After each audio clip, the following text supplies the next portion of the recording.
ನಮ್ಮ ತಲೆಯಲ್ಲಿ ಒಬ್ಬ ಬಾಸ್ ಇಲ್ಲ, ಇಬ್ರು ಇದ್ದಾರೆ ಹೌದು. ಅಂದ್ರೆ ನಮ್ಮ ಪ್ರತಿಯೊಂದು ನಿರ್ಧಾರದ ಹಿಂದೆ ಎರಡು ಬೇರೆ ಬೇರೆ ಸಿಸ್ಟಮ್ಗಳು ಒಂದ್ ರೀತಿ ಜಗಳ ಆಡ್ತಿರ್ತವೆ ಖಂಡಿತ. ಇದು ನಾವು ಹೇಗೆ ಯೋಚನೆ ಮಾಡ್ತೀವಿ ಅಂತ ನಾವು ಅನ್ಕೊಂಡಿದೀವೋ ಅದರ ಬಗ್ಗೆ ಅಲ್ಲ. ಓಕೆ. ನಮ್ಮ ತಲೆ ನಿಜವಾಗಿ ಹೇಗೆ ಕೆಲಸ ಮಾಡುತ್ತೆ ಅನ್ನೋದ್ರ ಬಗ್ಗೆ. ಸೊ ಇವತ್ ನಾವು ಮಾತಾಡ್ತಿರೋದು ಡ್ಯಾನಿಯಲ್ ಕಾನ್ಮನ್ರ ಅದ್ಭುತ ಪುಸ್ತಕ ಥಿಂಕಿಂಗ್ ಫಾಸ್ಟ್ ಅಂಡ್ ಸ್ಲೋ ಬಗ್ಗೆ. ನಾವು ಯಾಕೆ ಕೆಲವೊಮ್ಮೆ ಅಷ್ಟೊಂದು ಅಸಂಬದ್ಧ ನಿರ್ಧಾರಗಳನ್ನು ತಗೊಳ್ತೀವಿ ಅನ್ನೋದನ್ನ ಅರ್ಥ ಮಾಡ್ಕೊಳ್ಳೋ ಪ್ರಯತ್ನ ಮಾಡೋಣ. ಹೌದು. ಈ ಎರಡು ಸಿಸ್ಟಮ್ಗಳ ನಡುವಿನ ಗುದ್ದಾಟ ಇದೆಯಲ್ಲ, ಅದನ್ನ ಅರ್ಥ ಮಾಡ್ಕೊಂಡ್ರೆ ನಮ್ಮದೇ ನಡವಳಿಕೆ ನಮ್ಗೆ ಸ್ಪಷ್ಟವಾಗಿ ಕಾಣಿಸೋಕ್ ಶುರುವಾಗುತ್ತೆ. ಹಾಗಿದ್ರೆ ಶುರು ಮಾಡೋಣ. ಈ ಎರಡು ಸಿಸ್ಟಮ್ಗಳು ಅಂದ್ರೆ ಯಾವುವು? ಮೊದಲನೇದಾಗಿ ಸಿಸ್ಟಮ್ 1. ಇದು ಸಿಕ್ಕಾಪಟ್ಟೆ ಫಾಸ್ಟ್, ಆಟೋಮ್ಯಾಟಿಕ್ ಮತ್ತು ಪಕ್ಕಾ ಎಮೋಷನಲ್ ಅಲ್ವಾ? ಹೌದು. ಯಾರಾದ್ರೂ 2+2 ಅಂದ್ರೆ ತಕ್ಷಣ 4 ಅಂತೀವಿ. ಪರಿಚಿತ ಮುಖ ನೋಡರೆ ಗುರುತಿಡ್ತೀವಿ. ಹಾಗೆ ದೊಡ್ಡ ಶಬ್ದ ಕೇಳಿದ್ರೆ ಬೆಚ್ಚಿ ಬೀಳ್ತೀವಿ. ಎಕ್ಸಾಕ್ಟ್ಲಿ. ಇದೆಲ್ಲ ಸಿಸ್ಟಮ್ 1ರ ಕೆಲಸ. ಇದಕ್ಕೆ ನಾವು ಪ್ರಯತ್ನ ಹಾಕೋದೇ ಬೇಡ. ಖಂಡಿತ. ಸಿಸ್ಟಮ್ 1 ಯಾವಾಗ್ಲೂ ಆನ್ ಆಗಿರುತ್ತೆ, ದಿನದ 24 ಗಂಟೆಯೂ ಎಚ್ಚರ. ಆದ್ರೆ ಇದರಲ್ಲೊಂದು ದೊಡ್ಡ ಸಮಸ್ಯೆ ಇದೆ. ಅದೇನು? ಸಿಸ್ಟಮ್ 1 ಒಂದು ಗಾಸಿಪ್ ಪತ್ರಕರ್ತನ ಹಾಗೆ. ಸಿಕ್ಕ ಅಷ್ಟಿಷ್ಟು ಮಾಹಿತಿಯಲ್ಲೇ ಒಂದು ಕಥೆ ಕಟ್ಟಿಬಿಡುತ್ತೆ. ಓ. ಖಾಲಿ ಜಾಗಗಳನ್ನ ತಾನೇ ಊಹಿಸ್ಕೊಂಡು ತುಂಬಿಕೊಂಡು ಒಂದು ತೀರ್ಮಾನಕ್ಕೆ ಬಂದ್ಬಿಡುತ್ತೆ. ಸರಿ. ಇದರ ಪಕ್ಕದಲ್ಲೇ ಸಿಸ್ಟಮ್ 2 ಇದೆ. ಇದು ಸಿಸ್ಟಮ್ 1ಗೆ ಪೂರ್ತಿ ವಿರುದ್ಧ. ಇದು ನಿಧಾನ, ಇದಕ್ಕೆ ತುಂಬಾ ಶ್ರಮ ಬೇಕು ಮತ್ತು ಇದು ತರ್ಕಬದ್ಧವಾಗಿ ಯೋಚನೆ ಮಾಡುತ್ತೆ. ಹೌದು. ಉದಾಹರಣೆಗೆ 17 24ರಿಂದ ಗುಣಿಸು ಅಂದಾಗ ತಲೆನೋವು ಬಂತು. ಅಥವಾ ಇನ್ಕಮ್ ಟ್ಯಾಕ್ಸ್ ಫಾರ್ಮ್ ತುಂಬುವಾಗ ಆಗ ಸಿಸ್ಟಮ್ 2 ಕೆಲಸಕ್ಕೆ ಬರುತ್ತೆ.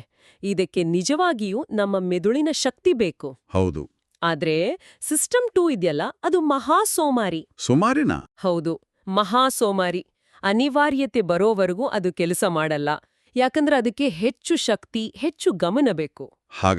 ಹಾಗಾಗಿ ಹೆಚ್ಚಿನ ವೇಳೆಯೆಲ್ಲ ಅದು ಹೋಗ್ಲಿ ಬಿಡು, ಸಿಸ್ಟಮ್ 1 ನೋಡ್ಕೊಳ್ಳುತ್ತೆ ಅಂತ ಜವಾಬ್ದಾರಿಯನ್ನ ಅದರ ಮೇಲೆ ಹಾಕಿ ಸುಮ್ಮನಿದ್ಬಿಡುತ್ತೆ.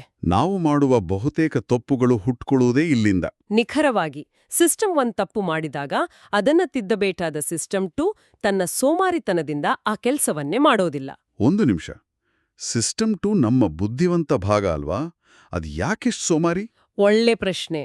ಇದೊಂದು ರೀತಿ ದೊಡ್ಡ ಡಿಸೈನ್ ದೋಷ ತರ ಕೇಳಿಸ್ತಾ ಇದೆ. ಇದು ದೋಷಕ್ಕಿಂತ ಹೆಚ್ಚಾಗಿ ಶಕ್ತಿಯನ್ನು ಉಳಿಸುವ ಒಂದು ವಿಧಾನ. ತಾರ್ಕಿಕವಾಗಿ ಯೋಚಿಸುವುದು ಬಹಳ ಶಕ್ತಿ ಬೇಡುವ ಕೆಲಸ.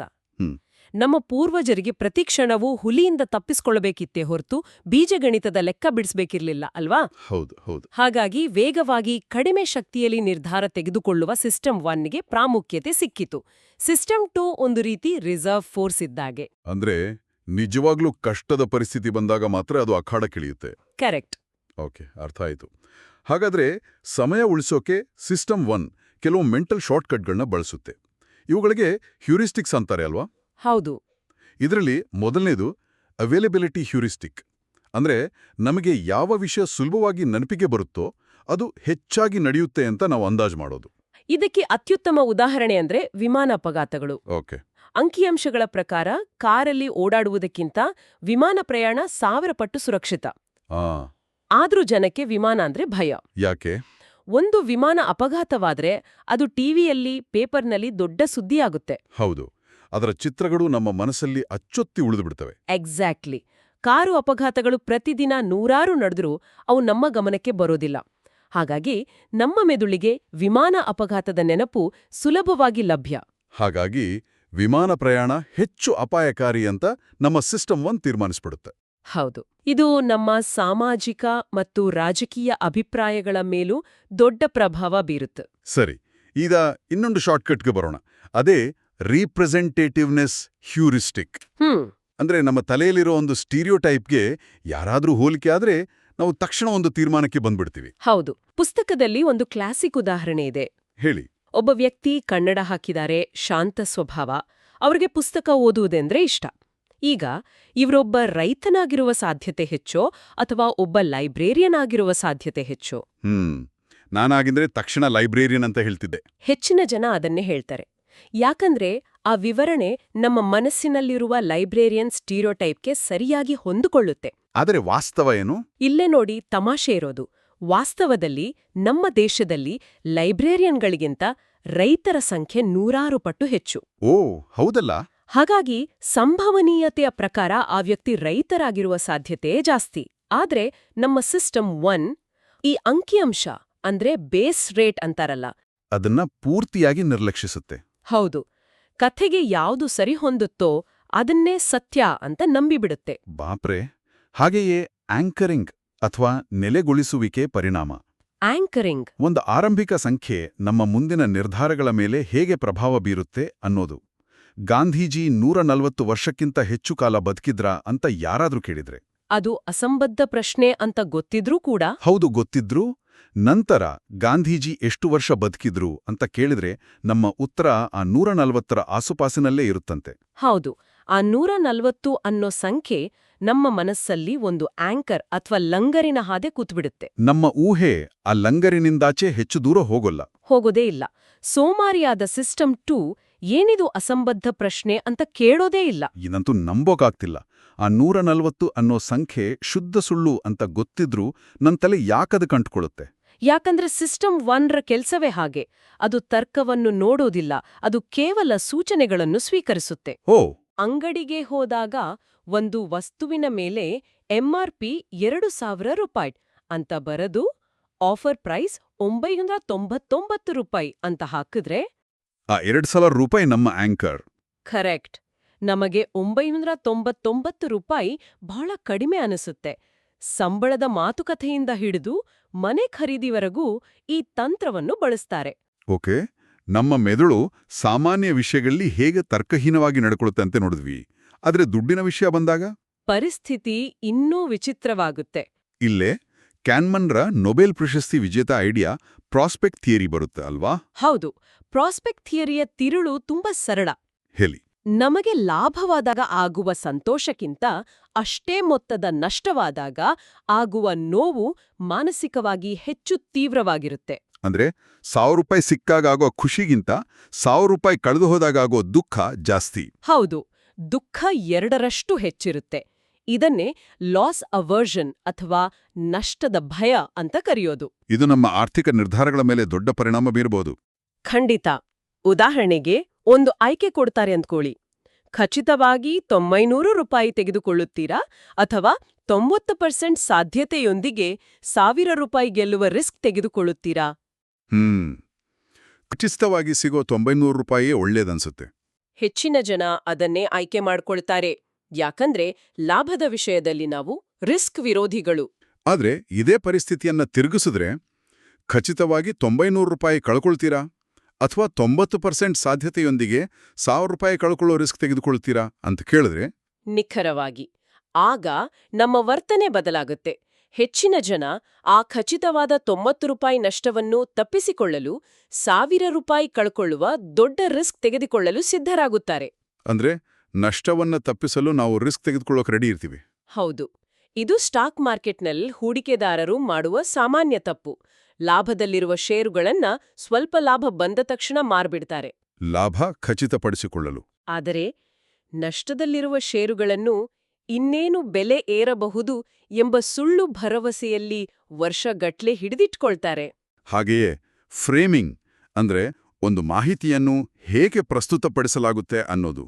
ಹೌದು, ಒಂದು ಆಪರೇಷನ್ನ ಯಶಸ್ಸಿನ ಪ್ರಮಾಣ 90% ಅಂತ ಹೇಳೋದಕ್ಕೂ ಮತ್ತು ಆಪರೇಷನ್ನ ವೈಫಲ್ಯದ ಪ್ರಮಾಣ 10% ಅಂತ ಹೇಳೋದಕ್ಕೂ ತುಂಬಾ ವ್ಯತ್ಯಾಸವಿದೆ. ಎರಡೂ ಒಂದೇ ಅರ್ಥ ಕೊಟ್ರೂ ನಮ್ಮ ಪ್ರತಿಕ್ರಿಯೆ ಬೇರೆ ಬೇರೆ ಇರುತ್ತೆ. ಯಾಕಂದ್ರೆ ಸಿಸ್ಟಮ್ 1 ಪದಗಳ ಭಾವನಾತ್ಮಕ ಅರ್ಥಕ್ಕೆ ಪ್ರತಿಕ್ರಿಯಿಸುತ್ತೆ. ಯಶಸ್ಸು ಅನ್ನೋ ಪದ ಸಕಾರಾತ್ಮಕ ಭಾವನೆ ಕೊಟ್ರೆ ವೈಫಲ್ಯ ಅನ್ನೋದು ನಕಾರಾತ್ಮಕ ಭಾವನೆ ಕೊಡುತ್ತೆ. ಅಂದ್ರೆ 90% ಕೊಬ್ಬು ಮುಕ್ತ ಅಂತ ಬರೆಯೋದು 10% ಕೊಬ್ಬು ಇದೆ ಅಂತ ಬರೆಯೋದಕ್ಕಿಂತ ಹೆಚ್ಚು ಆಕರ್ಷಕ. ಹೌದು, ಈ ಚೌಕಟ್ಟಿಗೆ ನಮ್ಮ ಮನಸ್ಸು ಸಿಕ್ಕಿ ಹಾಕಿಕೊಳ್ಳುತ್ತೆ. ರಾಜಕೀಯ, ಜಾಹೀರಾತು, ಮಾರ್ಕೆಟಿಂಗ್ ಎಲ್ಲಾ ಕಡೆ ಈ ತಂತ್ರವನ್ನು ಅತ್ಯಂತ ಪರಿಣಾಮಕಾರಿಯಾಗಿ ಬಳಸ್ತಾರೆ. ಪುಸ್ತಕದಲ್ಲಿ ಇನ್ನೊಂದು ವಿಷಯ ಇದೆ, ಅದು ನನ್ನನ್ನು ಬಹಳ ಹೊತ್ತು ಆಲೋಚನೆಗೆ ಹಚ್ಚಿತು. ನಮ್ಮೊಳಗೆ ಒಬ್ಬ ನಾನಿಲ್ಲ, ಇಬ್ಬರು ನಾನುಗಳಿದ್ದಾರೆ. ಹೌದು, ಅನುಭವಿಸುವ ನಾನು ಮತ್ತು ನೆನಪಿಟ್ಟುಕೊಳ್ಳುವ ನಾನು. Experiencing self and remembering self. ಇದೊಂದು ಅದ್ಭುತ ಒಳನೋಟ. ಅನುಭವಿಸುವ ನಾನು ವರ್ತಮಾನದಲ್ಲಿ ಬದುಕುತ್ತೆ. ಪ್ರತಿ ಕ್ಷಣದ ನೋವು, ಸುಖ, ಬೇಸರವನ್ನು ಅದು ಅನುಭವಿಸುತ್ತೆ. ಓಕೆ. ಆದ್ರೆ ನೆನಪಿಟ್ಟುಕೊಳ್ಳುವ ನಾನು ಒಂದು ಕಥೆಗಾರನ ಹಾಗೆ. ಅದು ಆ ಇಡೀ ಅನುಭವದ ಒಂದು ಕಥೆ ಕಟ್ಟಿ ಅದನ್ನು ನೆನಪಿನಲ್ಲಿಟ್ಕೊಳ್ಳುತ್ತೆ. ಆಶ್ಚರ್ಯ ಅಂದ್ರೆ ನಮ್ಮ ಮುಂದಿನ ನಿರ್ಧಾರಗಳೆಲ್ಲವೂ ಈ ನೆನಪಿಟ್ಟುಕೊಳ್ಳುವ ನಾನನ್ನು ಖುಷಿಪಡಿಸಲಿಕ್ಕೆ ಇರ್ತವೆ. ಹೌದು, ಅನುಭವಿಸುವ ನಾನುವನ್ನು ಅಲ್ಲ. ಅಂದ್ರೆ ನನ್ನ ನೆನಪುಗಳು ನನಗೆ ಸುಳ್ಳು ಹೇಳ್ತೀವಿಯೇ, ನಾನು ಆ ಸುಳ್ಳು ನೆನಪುಗಳ ಆಧಾರದ ಮೇಲೆ ಭವಿಷ್ಯದ ಯೋಜನೆಗಳನ್ನ ಮಾಡ್ತೀನಾ? ಒಂದು ರೀತಿಯಲ್ಲಿ ಹೌದು. ಒಂದು ಉದಾಹರಣೆ ನೋಡೋಣ. 2 ವೆಕೇಷನ್ಗಳನ್ನು ಕಲ್ಪಿಸಿಕೊಳ್ಳಿ. ಸರಿ. ವೆಕೇಷನ್ ಎ, 1 ವಾರ ಪೂರ್ತಿ ಆರಾಮ, ಎಲ್ಲವೂ ಚೆನ್ನಾಗಿರುತ್ತೆ.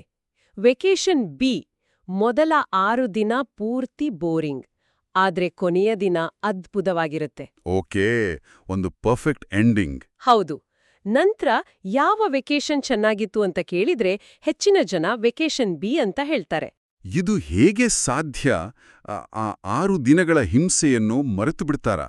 ಹೌದು, ಯಾಕಂದ್ರೆ ನೆನಪಿಟ್ಟುಕೊಳ್ಳುವ ನಾನಿಗೆ ಮುಖ್ಯವಾಗೋದು 2 ವಿಷಯ: ಆ ಅನುಭವದ ಅತ್ಯಂತ ತೀವ್ರವಾದ ಕ್ಷಣ ಅಂದ್ರೆ ಪೀಕ್, ಮತ್ತು ಅದರ ಅಂತ್ಯ ಅಂದ್ರೆ ಎಂಡ್.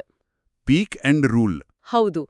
ವೆಕೇಷನ್ ಬಿಯಲ್ಲಿ ಅಂತ್ಯ ಅದ್ಭುತವಾಗಿದ್ದರಿಂದ ಇಡೀ ಅನುಭವವೇ ಚೆನ್ನಾಗಿತ್ತು ಅಂತ ನಮ್ಮ ನೆನಪು ಒಂದು ಕಥೆ ಪಟ್ಟುಬಿಡುತ್ತೆ. ನಮ್ಮ ನೆನಪುಗಳು ಎಡಿಟರ್ ಇದ್ದ ಹಾಗೆ. ಅವು ಇಡೀ ಸಿನಿಮಾವನ್ನು ತೋರಿಸೋದಿಲ್ಲ, ಕೇವಲ ಹೈಲೈಟ್ಸ್ ರೀಲನ್ನು ತೋರಿಸ್ತವೆ. ಹಾಗಾದ್ರೆ ಈ ಎಲ್ಲದರಿಂದ ನಾವು ಕಲಿಬೇಕಾದ ಪಾಠ ಏನು? ನಮ್ಮ ನಿರ್ಧಾರಗಳನ್ನು ಉತ್ತಮಪಡಿಸಿಕೊಳ್ಳುವುದು ಹೇಗೆ? ಮೊದಲ ಮತ್ತು ಮುಖ್ಯವಾದ ಪಾಠ: ನಿಧಾನಿಸಿ. ನಿಧಾನಿಸ್ಬೇಕಾ? ಹೌದು. ಮುಖ್ಯವಾಗಿ ಹಣಕಾಸು, ಆರೋಗ್ಯ ಅಥವಾ ಸಂಬಂಧಗಳ ಬಗ್ಗೆ ನಿರ್ಧಾರ ತೆಗೆದುಕೊಳ್ಳುವಾಗ ನಿಮ್ಮ ಸಿಸ್ಟಮ್ 1 ರ ತಕ್ಷಣದ ಪ್ರತಿಕ್ರಿಯೆಯನ್ನು ನಂಬಬೇಡಿ. ಸಿಸ್ಟಮ್ 2 ಅನ್ನು ಉದ್ದೇಶಪೂರ್ವಕವಾಗಿ ಆನ್ ಮಾಡಿ. ಅಂದ್ರೆ 1 ನಿಮಿಷ, ನನಗೆ ಯಾಕೆ ಹೀಗೆ ಅನಿಸುತ್ತಿದೆ, ನನ್ನ ಭಾವನೆಗಳು ನನ್ನನ್ನು ದಾರಿ ತಪ್ಪಿಸುತ್ತಿವೆಯೇ ಎಂದು ನಮ್ಮನ್ನು ನಾವೇ ಪ್ರಶ್ನಿಸಿಕೊಳ್ಳಬೇಕು. ನಿಖರವಾಗಿ. ಮತ್ತು ನಮ್ಮ ಆತ್ಮವಿಶ್ವಾಸವನ್ನೇ ನಾವು ಪ್ರಶ್ನಿಸಬೇಕು. ಖಂಡಿತ. ಮುಂದಿನ ಬಾರಿ ನೀವೊಂದು ದುಬಾರಿ ಗ್ಯಾಜೆಟ್ ಖರೀದಿಸಲು ಹೋದಾಗ ಸೇಲ್ಸ್ಮ್ಯಾನ್ ಇದು ಲಿಮಿಟೆಡ್ ಟೈಮ್ ಆಫರ್ ಸರ್ ಅಂದಾಗ, ಅದು ಒಂದು ಆಂಕರಿಂಗ್ ತಂತ್ರ ಅಂತ ಗುರ್ತಿಸಿ. ನಿಮ್ಮ ಸಿಸ್ಟಮ್ 2 ಅನ್ನು ಆಕ್ಟಿವೇಟ್ ಮಾಡಿ. ನೀವೇ ಕೇಳ್ಕೊಳ್ಳಿ, ಈ ಆಫರ್ ಇಲ್ಲದಿದ್ರೆ ನಾನಿದಕ್ಕೆ ಎಷ್ಟು ಕೊಡಲು ಸಿದ್ಧನಿದ್ದೆ? ಈ ಒಂದು ಸಣ್ಣ ಪ್ರಶ್ನೆ ನಿಮ್ಮ ಹಣವನ್ನು ಉಳಿಸಬಹುದು. ಇನ್ನೊಂದು ಪ್ರಮುಖ ಅಂಶ ಅಂದ್ರೆ ಕಥೆಗಳಿಗಿಂತ ಅಂಕಿಅಂಶಗಳಿಗೆ ಹೆಚ್ಚು ಬೆಲೆ ಕೊಡಿ. ಅಂತಿಮವಾಗಿ ಈ ಪುಸ್ತಕದ ಸಂದೇಶ ವಿನಮ್ರತೆಯದ್ದು. ನಮ್ಮ ಮನಸ್ಸು ಅತ್ಯಂತ ಶಕ್ತಿಶಾಲಿ, ಆದರೆ ಅದು ದೋಷಪೂರಿತ ಕೂಡ.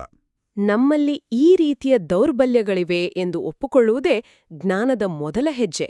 ಹೌದು. ಕೊನೆಯಲ್ಲಿ ಹೇಳುವುದಾದರೆ, ಒಳ್ಳೆಯ ಚಿಂತನೆ ಅಂದ್ರೆ ಕೇವಲ ಬುದ್ಧಿವಂತಿಕೆ ಅಲ್ಲ. ಅದು ಯಾವಾಗ ನಮ್ಮ ಸಹಜ ಪ್ರವೃತ್ತಿಯನ್ನು ನಂಬಬೇಕು ಮತ್ತು ಯಾವಾಗ ನಿಧಾನಿಸಿ ತರ್ಕಬದ್ಧವಾಗಿ ಆಲೋಚಿಸಬೇಕು ಅಂತ ತಿಳಿದುಕೊಳ್ಳುವುದು. ಹೌದು. ಇಲ್ಲಿ ಕೇಳಬೇಕಾದ ಒಂದು ಪ್ರಶ್ನೆ ಇದೆ. ನಮ್ಮ ನೆನಪಿಟ್ಟುಕೊಳ್ಳುವ ನಾನು ನಮ್ಮ ಅನುಭವಗಳ ಕಥೆಯನ್ನು ಬರೆಯುತ್ತದೆ. ಹಾಗಾದ್ರೆ ಭವಿಷ್ಯದಲ್ಲಿ ನಮಗೋಸ್ಕರ ಒಂದು ಸಂತೋಷದ ಕಥೆಯನ್ನು ಬರೆಯದಿಡಲು ನಾವು ವರ್ತಮಾನದಲ್ಲಿ ಯಾವ ಅನುಭವದ ಅತ್ಯುನ್ನತ ಕ್ಷಣ ಮತ್ತು ಅಂತ್ಯವನ್ನು ಸೃಷ್ಟಿಸಲು ಪ್ರಯತ್ನಿಸುತ್ತಿದ್ದೇವೆ?